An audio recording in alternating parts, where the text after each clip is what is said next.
So speaking of peace building, have you been surprised by the reaction to Jared Kushner's speech on the ground here? You know, Jared Kushner is from day one of our speakers because he knows very well this part of the world. He is, as you know, the builder of the Abraham Accord. So at the FII Institute, you know, we are not a political institution. It's freedom of speech. And in fact, what the Abraham Accord are is to bring prosperity to this region by investment. So he spoke about, I think, what he was trying to achieve. Frankly speaking, we are, as I said, freedom of speech. I was not surprised. He was trying to do his job, and the conversation could have been more inclusive. Definitely, this is my personal opinion. But at the end of the day, what I hope people are taking from this conversation with the Prime Minister Renzi, who was bringing a European voice, is that peace is mandatory. Peace is mandatory, and peace will be supported and more, I would say, fast if investors invest in this part of the world to create jobs and to have entrepreneurs being, and even young people to have hope. Because at the end of the day, what investment is bringing? Investment is bringing hope and is bringing inclusion.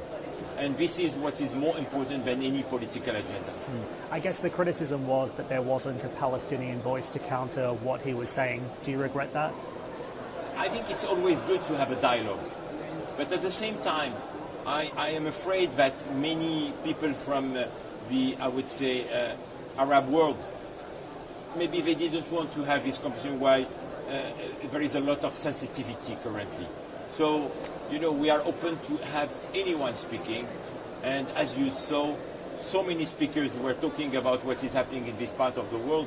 And you don't need to be Palestinian or Israeli or Arab or Christian or in terms of religion to put this topic on the table, because it is a so important topic for the stability of the world, but everyone has his own perception. But the most important, you know, I am a peace builder for years, for decades, before even creating FII, and I have a strong belief that when you put the values of tolerance, compassion, empathy, and you adopt this, nothing is impossible, and you build bridges instead of building walls. And I think this is what we're trying to achieve.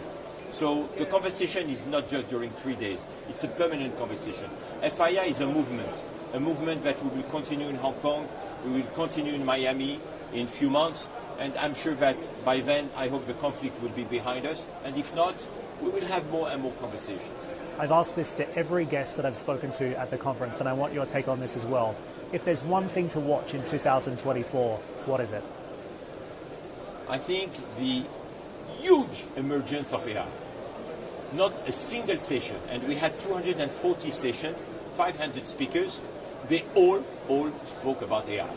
So I think AI is not a sector, AI is the new language.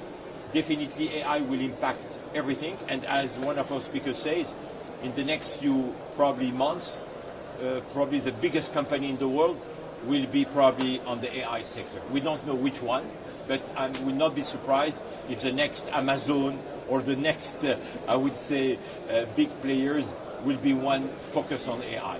So AI has to be watched. AI will be in our life every day. This is what we have to watch in 2024.